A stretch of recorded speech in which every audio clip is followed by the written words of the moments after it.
right. Hey, everybody. Welcome back to the show. Welcome to the podcast. Welcome to the podcast. Yes. Okay. So we feel really energized around the start of this year, around the For the Love ecosystem. We are in a series. You know, we used to structure this podcast in series for 6 years. And so we're kind of going just in a temporary way back to that format. We're running a series called Wake Up Call. And this is sort of an outcropping of Awake where we discussed the themes of Awake so much last fall. And we find ourselves in the like, okay, so now what space? Yeah. And that's how we've sort of envisioned this series. Like, all right, what do we do with some of these places where we might have been sleepwalking and we have decided to wake up and face this in a new way. And so we're trying to host conversations right now that, number one, help us eyes wide open, wake up to the lives we actually have, not the ones we're pretending to have, not the ones we're projecting that we have, but the ones that we really are sincerely living. And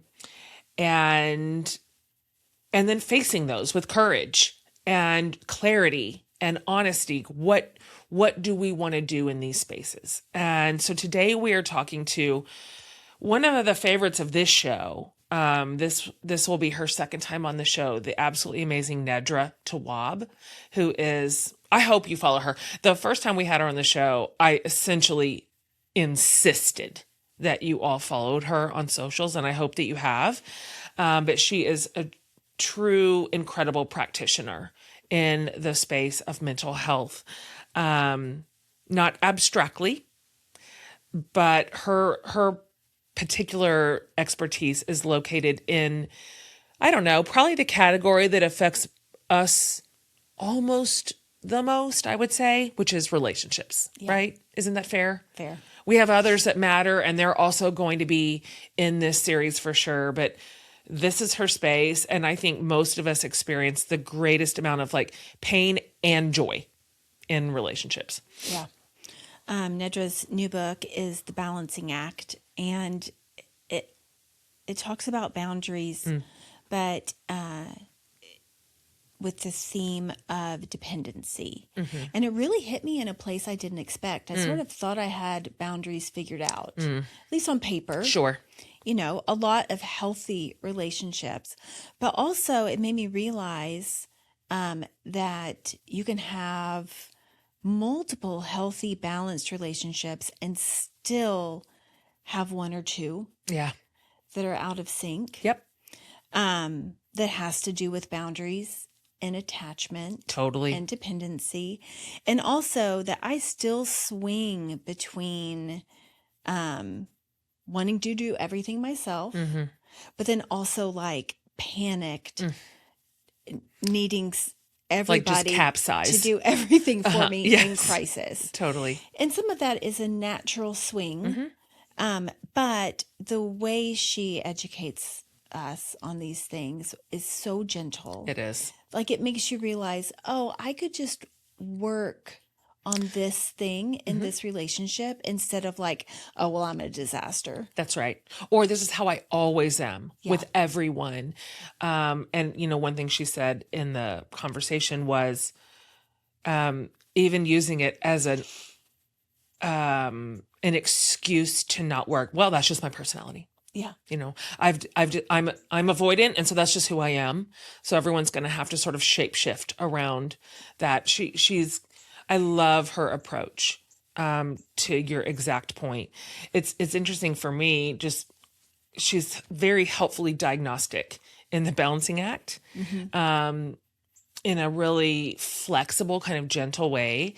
And so for me, I was like, I think maybe the goal in healthy relationships is to be independent. Like, I love you, but I'm independent. And her position is like, no, that's absolutely not the goal. The goal is connection, which I'm like, oh, that makes way more sense. Yeah. That makes way, way more sense. So I think her whole thesis is good. That what is our end game here? And it is healthy connection. Yes. And there's a lot of ways to get there. And it reframes how we think of mental health within relationships in a really humane way. A lot of our conversations about mental health have to do with like a specific diagnosis and a specific treatment. But mental health also plays a huge role in how we show up in different relationships. For sure. How we connect. It's a spectrum. Yep. Like you can have a diagnosis and a successful treatment, and then you still need to monitor your mental health within relationships and in connection with people. And she really explains like the full breadth of that She so does. well. I agree. And she gives us really interesting factors to consider. I really like how she talks to us about the intersection between our attachment style and our dependent spectrum. Yeah. Like these go together. And so as someone who kind of has to work at self-awareness, I really have to work at it. I just find her a great leader. Yeah. And a great teacher and a really good coach and therapist. This is why we wanted her in this series. This is absolutely on point for the wake up call conversation that we are hosting, because our aim here too, not just for you, like our listening community, but also for ourselves, for me and Amy and our families and our relationships, is to sort of wake up to any way or place where we are sort of surviving instead of thriving. And this is certainly one of them. So we hope that this will help all of us move into a more connected life, which is absolutely the goal. So let me tell you a little bit about Nedra in case you missed her the first time or you haven't been exposed to her yet. She's a therapist. She's a New York Times bestselling author, Nedra Tawwab, with more than like 15 years of clinical experience. She is a very, very, very trusted voice in helping people navigate boundaries and attachment and emotional health in real life and in real ways. And so her new book is called The Balancing Act. And it's just a really accessible invitation to you and I, just to normal people, to rethink what healthy connection really looks like. Not as hyper independence or over functioning, which is my drift, but learning how actually to depend on each other without losing ourselves. Like dependence is not a bad word. Yeah. There is a really beautiful middle place where we can have healthy dependence on one another and with one another. So she's the right person for this conversation, 100%. I think you're going to love it. I just wrapped the whole discussion, and just, I don't know, I always walk away from anything that Nedra has to say feeling like, you know what, we can do this. Yeah. We can do this. There is a really accessible path in front of every single one of us in our relationships to make them better, stronger, healthier, more connected, and more dependent in a healthy way. No matter how long that relationship has been spiraling or dysfunctional, no matter how long we have, there is still every day the possibility for growth and evolution. And I love that message. So without any further ado, let's get into it with the amazing Nedra Tawwab.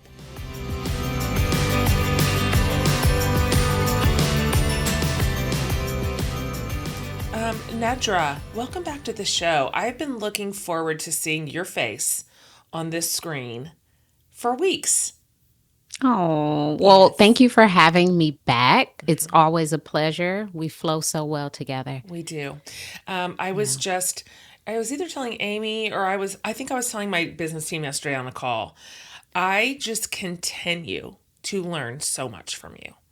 My introduction to you was 2 or 3 years ago.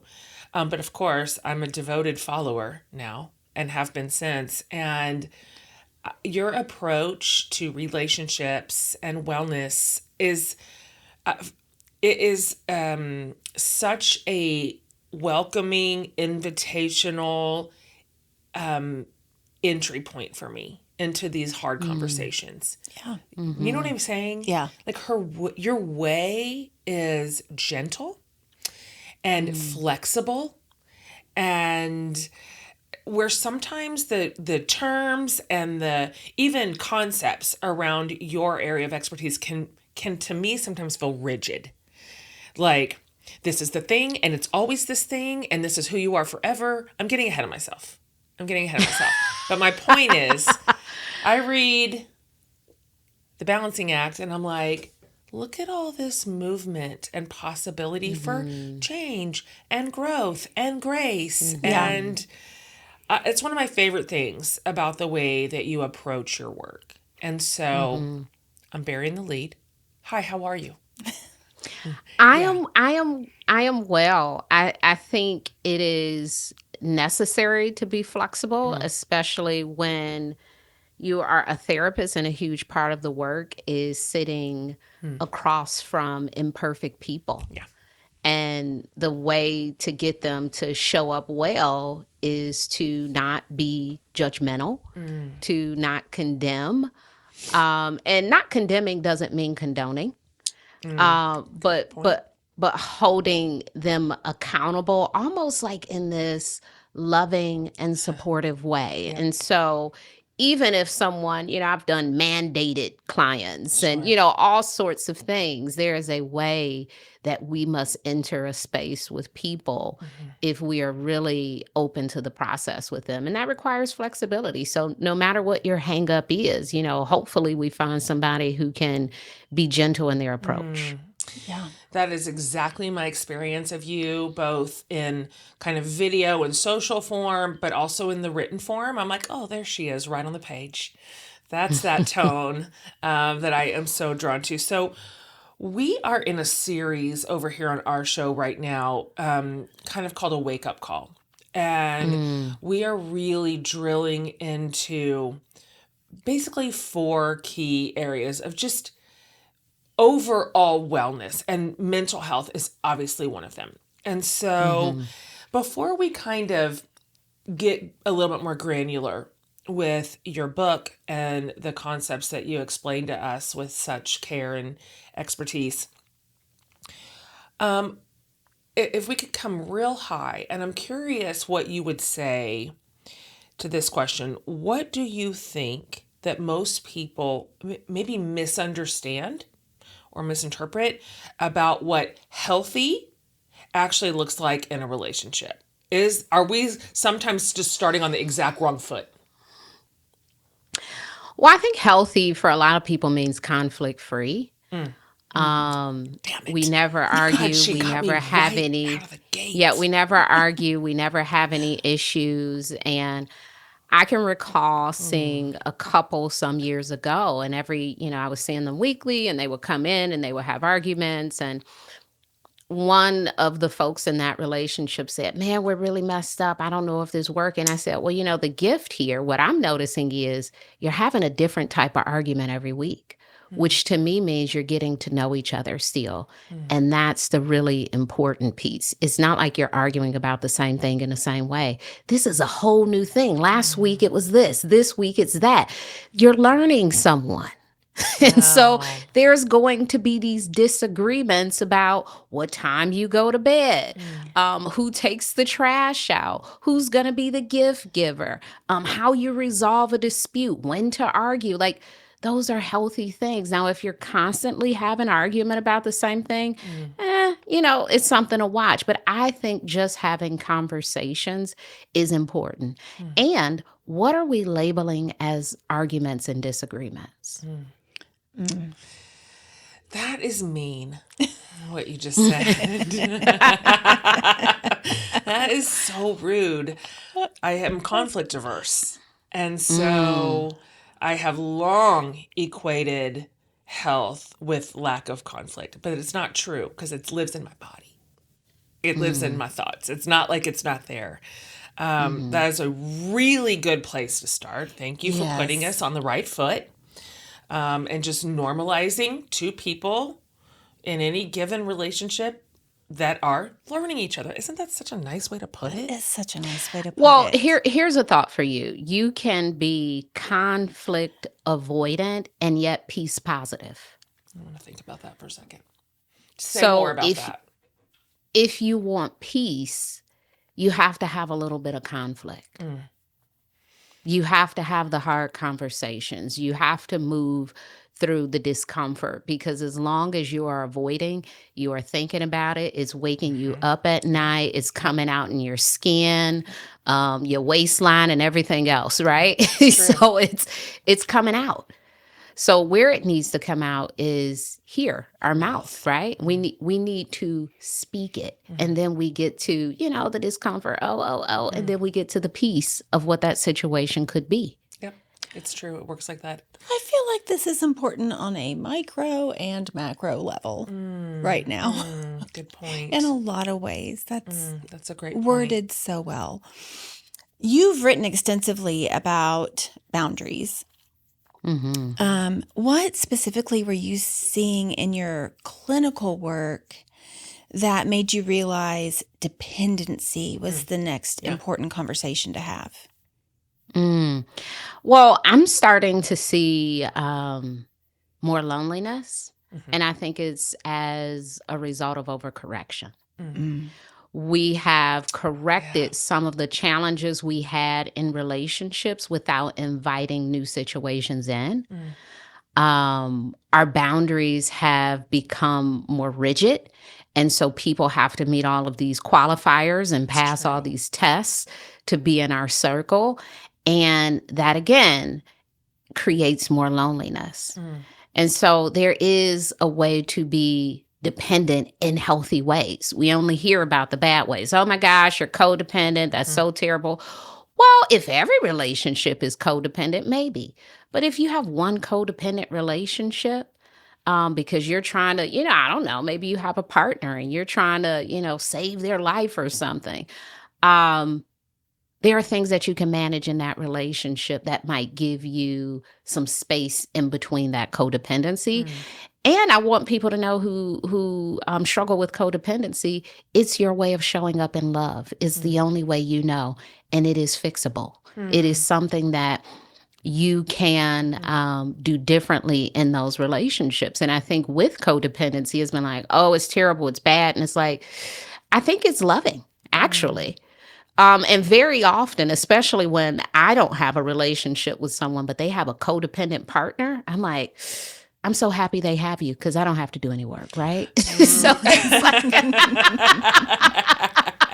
I'm happy you have someone. Do they have a GoFundMe? Because I want to support them in supporting you. That's good. Because everybody needs someone, right? It's true. It's you. You have the capacity. I don't. And that's so helpful to remind ourselves of, because so often we realize we were codependency after a relationship has ended. And then we do all this work to not repeat that. But like your work is saying, you can identify this within a relationship and learn and do better, and the relationship can be healthier. It doesn't have to end for all of this hard work to happen. I love that. That's kind of that flexibility I was talking about. There's grace and generosity you offer us inside any given relationship that it can improve. We can improve. We can change our own patterns and behaviors in a way that doesn't mean a relationship necessarily has to end because of it. Yeah, I think because we are sometimes conflict avoidant, the ending is sometimes the easiest thing to do. And I'm not saying ending is easy. I'm not saying that. Sure. But it can feel easier than ignoring that person's call or saying, I can't do that for you this time, or acknowledging I am at capacity and I'm actually unavailable. I mean, it feels really terrible to, know somebody wants to talk to you about something and they're always like dumping on you, and you have to place a boundary. It may feel easier to just say, I'm going to ghost them. I need to ghost this person because they won't stop dumping on me. And there are some steps in between. That's so good. You write about a dependency spectrum in the balancing act. And the terms they use are from hyper independence to hyper dependence, and then a bunch of stuff in between, a lot of gradations in between. So I wonder if you could talk about those extremes. And then I wonder if you could tell us how people can start to recognize, oh, where do I fall? The reason I ask you that question is because I sometimes struggle with self-identification. I am I sometimes cannot locate my own interior landscape. I think I do, and I have to look at my own behaviors as my clues. Like, well, what do I do? I tend to be outwardly focused. And so another thing that you teach me, in addition to a lot of these behaviors, is how to be self-aware. And so I'd love for you to talk about that spectrum and some sense of self-awareness that can go, I feel like here's where I fall on this scale.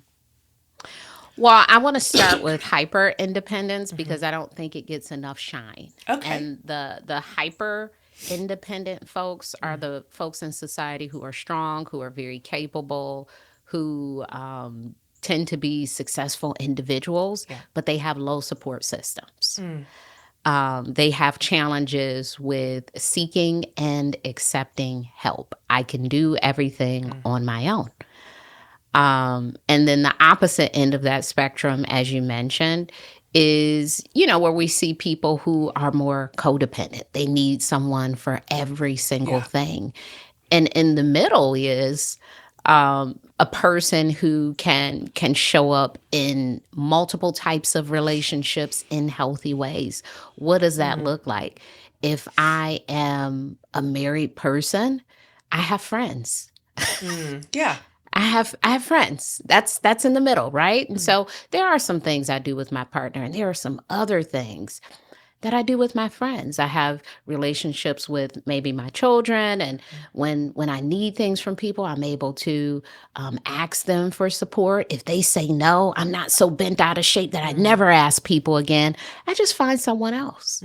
That is the healthy dependency that I think is important. But very often when people operate on the extremes, it's like, no one can help me. Yeah.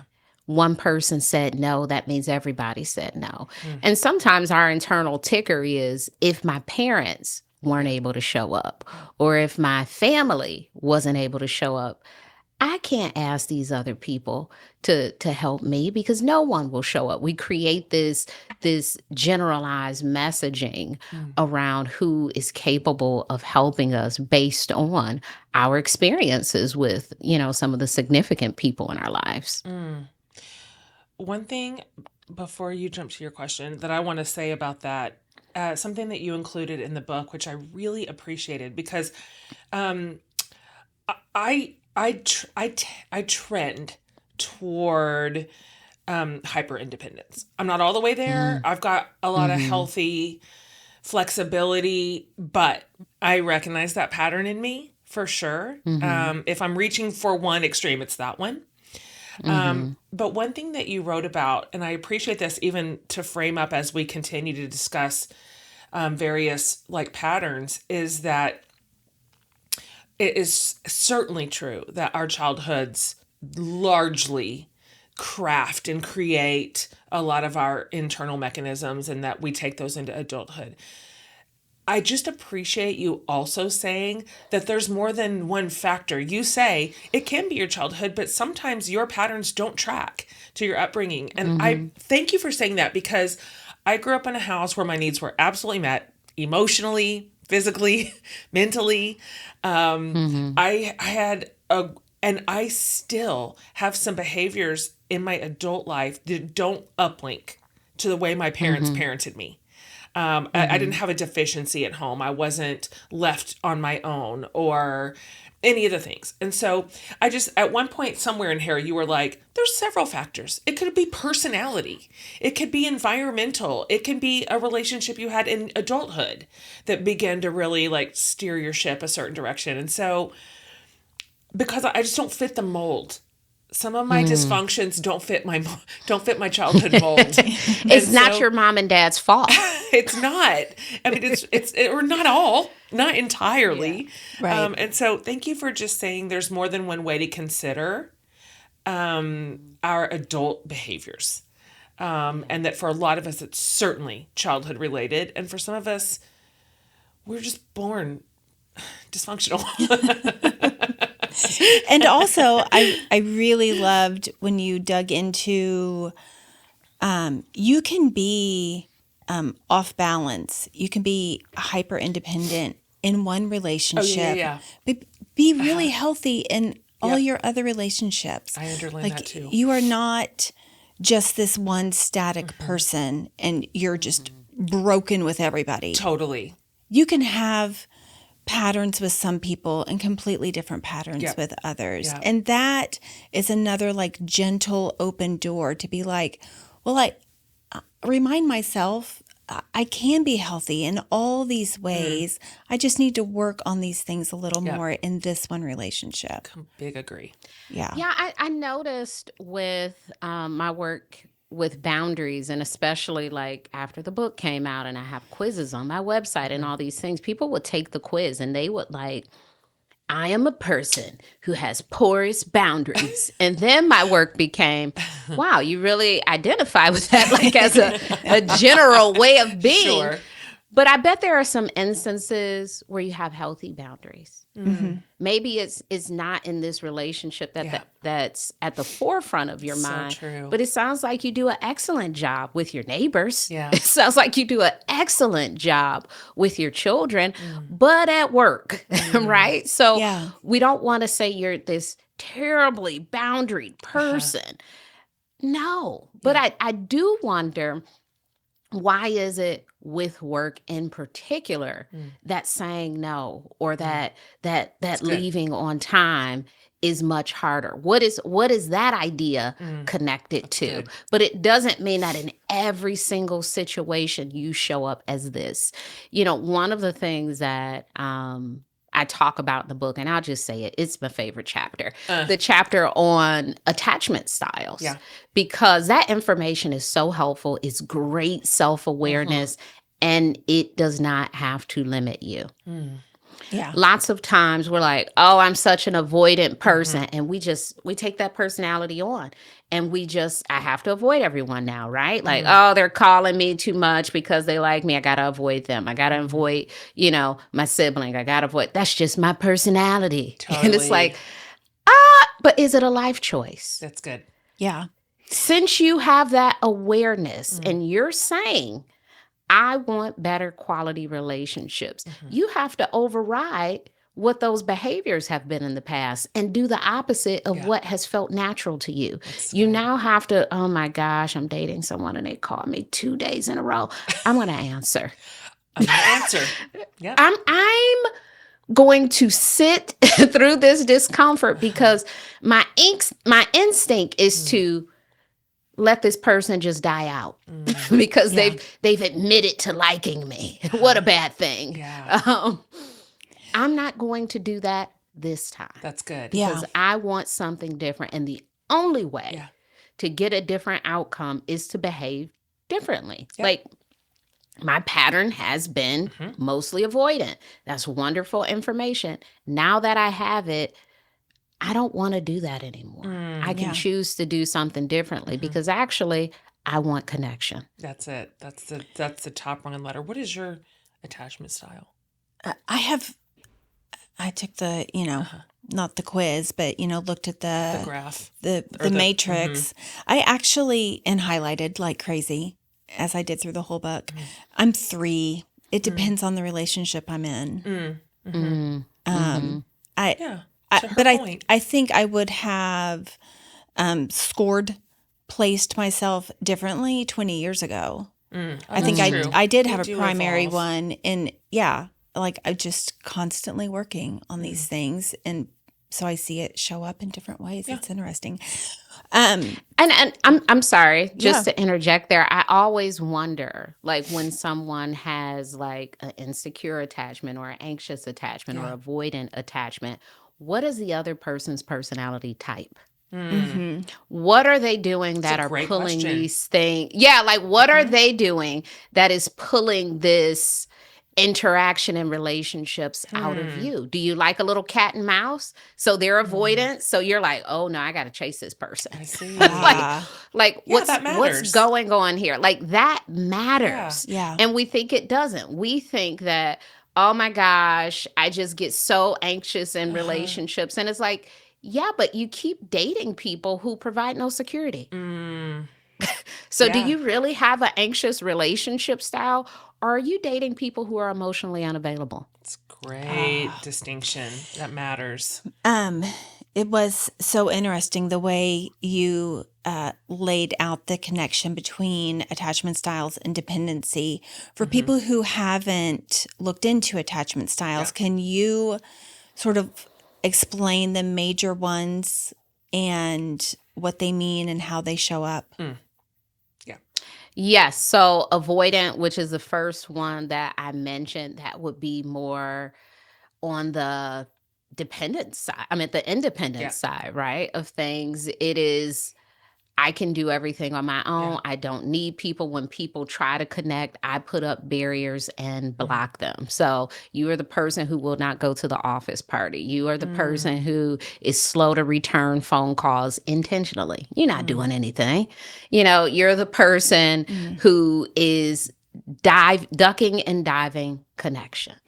So that is a hyper independence. Like I am used to doing it on my own. And that feels not necessarily good, but it feels normal almost. It almost feels awkward to reach out for support and to ask for help or to even have people help you. So when they do, you're over apologizing. You're sending them a thank you card and a gift. You're doing all the things because you're like, why did they even help me? It is uncomfortable because you're like, I function alone. Anxious. People who have an anxious attachment style tend to be a little more dependent because they are constantly looking for these triggers in relationships to let them know that the relationship is not okay. What are the things that are happening here? Oh my gosh, they just checked their phone. They're not listening to me. Oh my gosh, are they on social media liking someone else? It's just like a constant flow of what if, doubt, doubt, doubt, and then becomes a situation where you start to perform to gain their love. You start to question. You start to, in some instances, you may become overly attached, like, oh my gosh, I can't be away from this person because you need this security that maybe you didn't get, maybe you feel like you need. But I have seen situations where people are actually in a pretty healthy relationship, but they feel like it's not. It's like, I'm constantly questioning what my partner is doing. And sometimes, people can get pretty frustrated by that behavior when they're not doing anything. Another type of attachment style, I would say, is disorganized, where we just have a few different things going on depending on the situation. And where we all aim to be is secure. And those folks are dependent in a healthy way. They can accept help. They can request it. They know how to show up in certain relationships. And there are other relationships where you maybe do need to back off because all relationships are not healthy to begin with. Or there is a person who has their own attachment stuff and you notice it and you need to protect yourself. I think the most important thing with attachment styles is that we don't internalize it as this is how I have to show up forever. Yes. Or if we notice, an attachment style with someone else, it's also very important that we're not like, this person is that. Because I talk about that as well in the book. Like, the diagnosing of other people and how that limits our ability to connect. They're bipolar. They're this. They're that. And that just puts up a wall. Who wants to be close to a person who has this dysfunctional tendency of XYZ, or they have this, or they have that? it's a way for us to disconnect. There are tons of people who are bipolar and have relationships. There are Sure. tons of people who talk all the time and have relationships. There's tons of people who are late to every single thing that have relationships. There are tons of, these aren't necessarily qualities that would say, oh, you're not relationship material, but I may have to be strategic about how I show up in the relationship with you. But I don't have to not be in it. So the attachment styles, if you know yours, you that's great, but you don't have to say to another person, you know what your issue is? You're avoidant. That's why you haven't answered my calls in a week. I've been texting you for a whole week. It's important that we use the proper language to check on people. That's hey, good. are you okay? I called you this week and, I was just checking to see if you were okay. Not you didn't answer. It's a problem, but I was just checking on you. That's how I treat the avoidant people in my life. I just send them a text every here and there. I'm like, hey, you still out there? All right. Love you, cousin. Bye. Yes. Because that, we all want different levels of connections. Yeah. And I am not taking it personal. That's Because I know you love me. She's emotionally healthy. That's why. Yeah, I'm Yes. not taking it personal. I think we have to allow people to exist as they are. And sometimes that's not in the same way as us. And it has nothing people have so much going on in their head and so many things going on that the things that we experience with them, we have to depersonalize. I want to shift a little bit over into your particular skill set and expertise, because you have said that therapy, we're big fans of therapy over here, can be a practice space for emotional intimacy. I have found this to be absolutely true. It's almost like the therapy room is magic. It's a magic room. I lean, none of this is surprising because the crossover is so high. I lean hyper independent and I lean avoidant. I recognize so much of me in there. I'm not all the way to that edge, but I feel that tight feeling sometimes about vulnerability and so when I am in a therapy room with another person, I'm like, who is this version of me able to try out these new words? It's so brilliant. So I would love for you to talk about that for anybody listening going, me and my person, we're circling the drain, or I just am. I can't break out of my own patterns or whatever. Can you talk a little bit about therapy as practice? Yeah, well, my therapeutic style is, I don't want to say confrontational, I'll say carefrontational. I am honest. I love humor.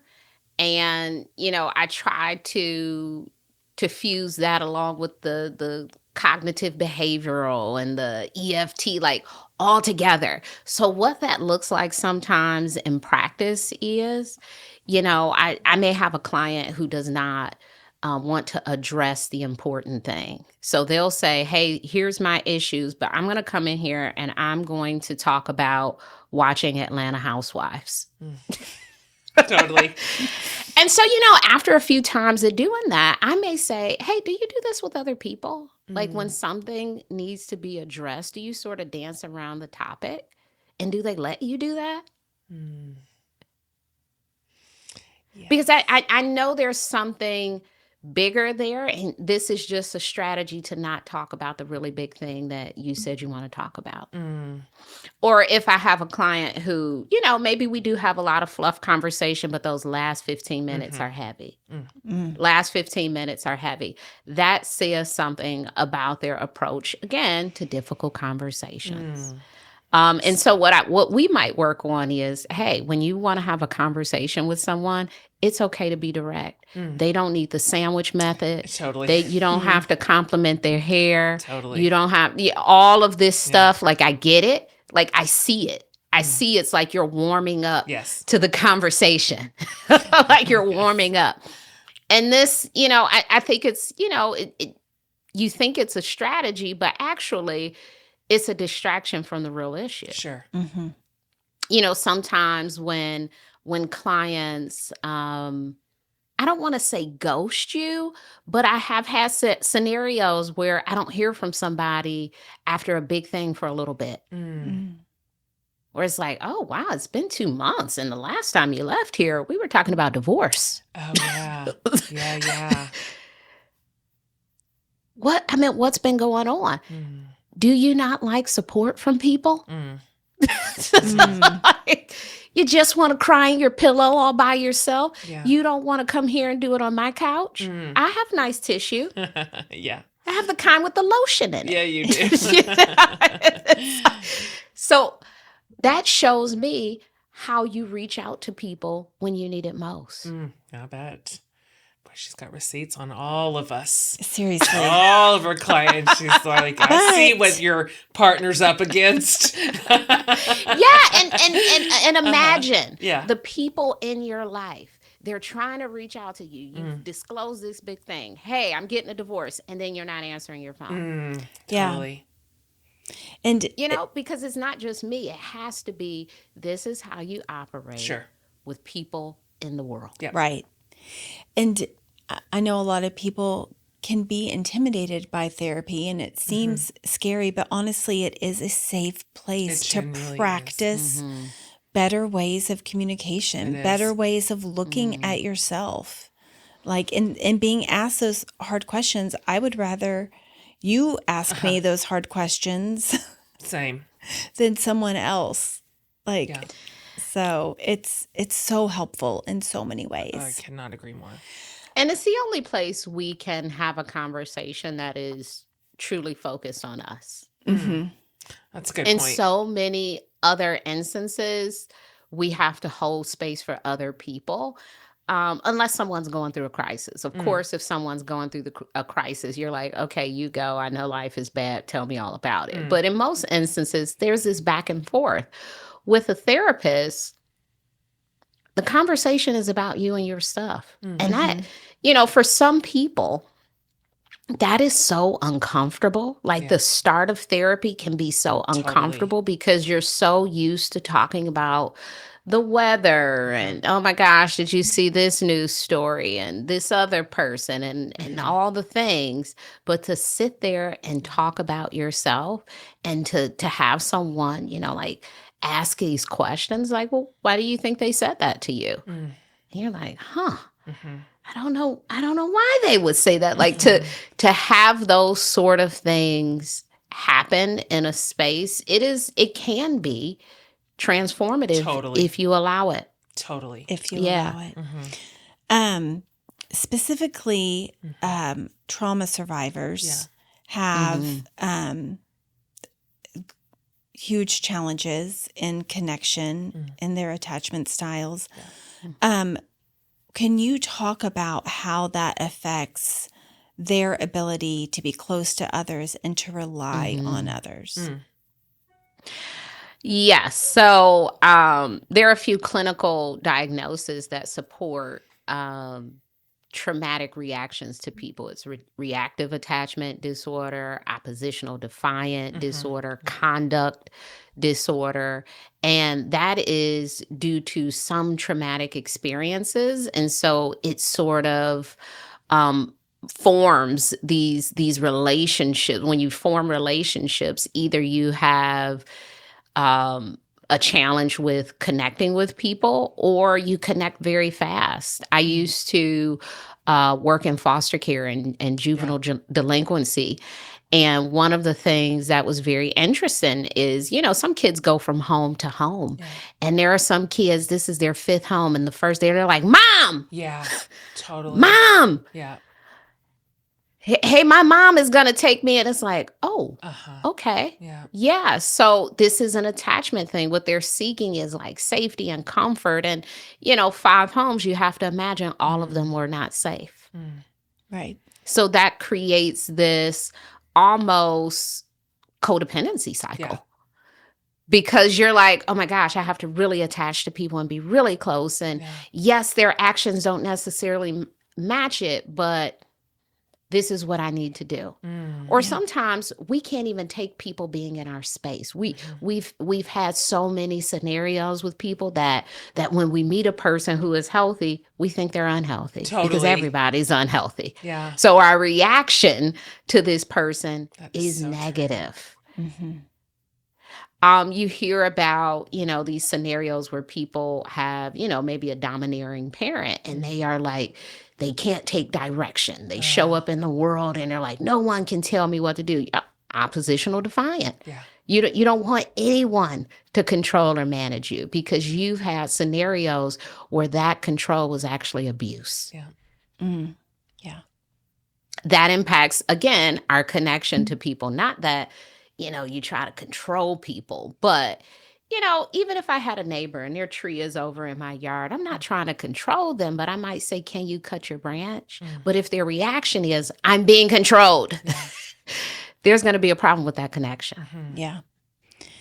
And all of this is so critical because ultimately what we're looking for is intimacy in our relationships, healthy intimacy.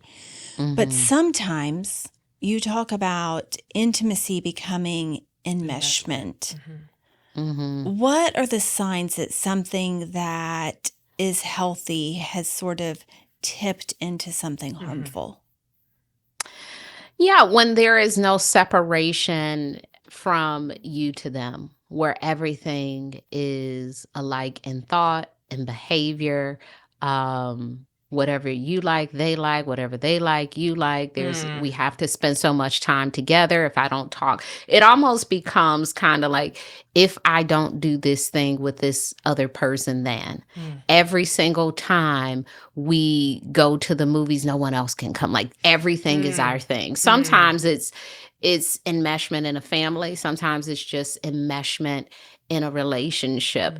Now, there are scenarios where, like if you start dating someone and you're kind of like, oh my gosh, I'm always with this person. Like, but eventually, hopefully month 3 or 4, you start to pull your people back in. Sure. But it can be problematic if it's been 2-3 years and your folks are not pulled back in and you're still constantly with this person. So it's not,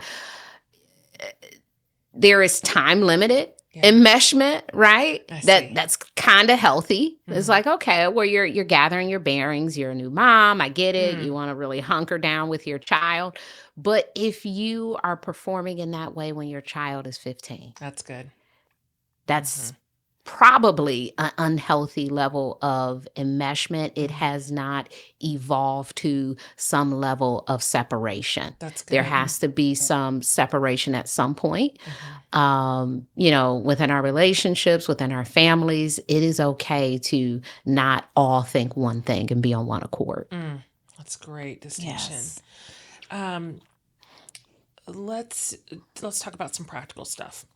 For anybody listening who is realizing that they have been avoiding asking for help. I obviously keep asking questions out of my own zip code. What would you say, like just boots on the ground, what are a couple of early and easy and accessible first steps toward moving towards something that looks more like healthy dependency, which I really love that term. I love this idea that there is absolutely a place in every life for healthy dependency. I think when you struggle with asking for help, I think it's very important to make an inventory of when people have offered. So sometimes people have offered and you said, no, thank you, I got it. And I want you to go and invite them back in. So maybe last week there was a friend or someone who said, let me know if you need any help. Well, this week you've listened to this podcast. And I don't think the help is always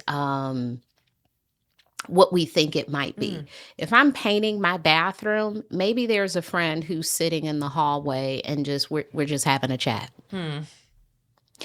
If I have a long week at work, maybe it's someone just saying, hey, you want to grab a coffee? If I'm getting my kitchen remodeled, and I did this when I had a friend getting her kitchen remodeled, why don't you all come over for dinner? So, there are things that we forget that we've already said no to. Hmm. When someone says, "Hey, I know you're having a gathering. Do you need me to bring anything?" Yeah. Whatever that thing is. And sometimes you can say, "You know what? We don't need anything, but I love candles. I would not say no if you showed up at my door with a candle." Or just bring yourself, come a little early so we can chat. So the first step, I think, is taking an inventory of who has already offered. The second step is thinking about who in your environment is a potential helper. And I don't even want to say who has the capacity or who has the availability. We may start crossing people off the list because we are assuming that because of their lifestyle, or they have 3 kids, or I know they work in the evenings, that they're not available. Sometimes people like a little life distraction. Sometimes people want to help you and they've been dying to help you, and you haven't even let them in. This morning, we were all heading out to catch the bus, and my little neighbor, she missed the bus, and it was cold, so I drove to the bus stop. And I said, "I'll just take you to school." You encouraging us to always be thinking about who has offered to help, if we need help, what kind of help we need, is critical because it takes practice. I am really good at asking for help when I'm in crisis. Yep. I will stand in the middle of my kitchen and in a very high pitched tone of voice say, "I am not okay." Oh boy. Like, Yeah. I need help right now. Yeah. But the rest of the time, I'm like, no, I got it. I got everything. Yeah. I can do it. I want to do it. I want it done my way. Yep. Yep. Yep. It's- Yep. It's so many things to do in adulthood. Like, I can't imagine without there being a crisis. Just waking up, having to get yourself together, make the breakfast. The eating alone is enough. God, just the kitchen. It's like the breakfast, lunch, and dinner, and cleaning that up every day. I need help. It's so real. Adulting is so much. Can we meal share? It's like, Totally. I definitely need help. Yes. Gosh, it's so real. And we are wired in every way to be in community. Totally. So it's not just building that community and having, functional, healthy relationships. It's also like utilizing that community Yeah. for whatever we need. All of us together. Like it is a ebb and a flow. Yeah. And That's how we optimize truly. Yeah. Like- That's And- how we're built. And having a large enough community so people aren't assisting constantly. Yeah. We You have can't to just broaden. One person. Yeah, you cannot just have one person. It needs to be multiple people. Yeah. They're whether it's at work, it's in your neighborhood, it's within your religious community. My fault. It is in all of the spaces you need multiple people to support you, because I think if there's only one or two, those people are overwhelmed with helping you. It's like every Totally. day you're like calling me for something. It's like we have to have some strategy around how we activate these people in our lives so Totally. that they are showing up in a in a happy sort of way, and they're prepared and refreshed when they're able to help us. Yeah. One sentence you wrote in the book is, "We need multiple people to maintain a healthy support system and keep our life in harmony. It takes a village to produce a healthy, functioning adult." I'm like, God, it is so true. It takes so many people to produce one decent adult. So like, thank you for reminding us, like, we're kind of in this together. And there's no such thing as just a lone wolf, really. Right. Or there is such a thing, but that is a It's very lonely, sad. hard, sad existence. Yeah, that's What's right. that movie with Will Smith where he's like the only person in the movie? Oh, What is that? he's like the last person. I can't remember the It's name so of it, but sad. yeah. It's So like sad. Castaway. It's Yeah, like, yeah. oh my gosh, like That's so Yeah. sad. this is worse than the Notebook. His only friend is a ball. Totally. Worse than the Notebook. Amazing. As we wrap up, for someone listening today, if they could just take one mindset shift Yeah. from the balancing act, what would you want it to be? To get what we want in our relationship, sometimes we have to do that uncomfortable thing. So if your zone of comfort is where you live, like, oh, I need to always feel good. I don't want any anxiety. I won't do it. Or I don't want to ruffle any feathers. Or, oh, if I ask this person, they might say no. I want you to just try it. That's good. Because the connection that you're seeking is on the other side of that discomfort. Mm-hmm. You did at the end of the book. I highlighted it. You wrote, discomfort should not be easy. Yeah. And then you repeated it. And Yeah. then you repeated it. And then, like, It's just the truth. But easy doesn't give us the connections that we really crave and deserve, really. And not just crave and deserve, but need. Need. Yes. It's- of course, it's- the data it's- is unambiguous. It's a human need. Do you know that Yeah. elderly people go to the doctor more just for touch? Bless. They don't have anyone touching them, paying attention to them. Extreme loneliness. So it's not just like, oh, yeah, I'd like to have some more friends. You need them. yeah. This is so good. Everybody listening, there's so much in the balancing act that we just didn't even get to. We've barely like started here. So this is a useful book for every human person.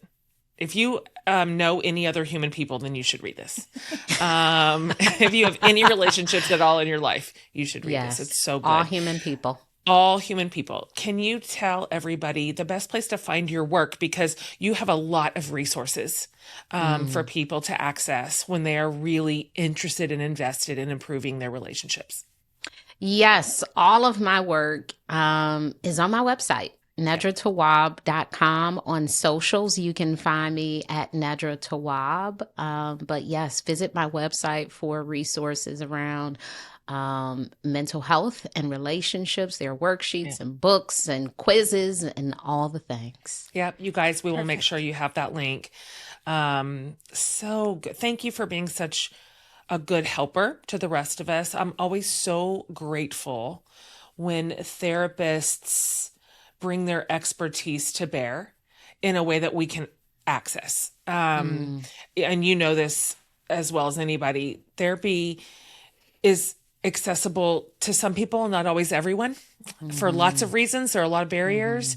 And so just even the fact that you bring all your work to the internet and to socials and to your website, going, here, let me offer you a space to work this out with a really low barrier. I am always so grateful for that, truly. And I mean, I told you at the top of the interview, just from following you on socials, I have learned so much in the last couple of years. And so you say something and I have to think about it for 4 days. Just let it like find its way through my body and go, that lands. So anyway, I just respect you and I admire you so much. I thank you for your way of doing this kind of work in the world. It really works for me. Like your approach is the type that works the best for my avoidant ways. And so thank you for being with us today. Thank you. So you're welcome You're back welcome. here anytime.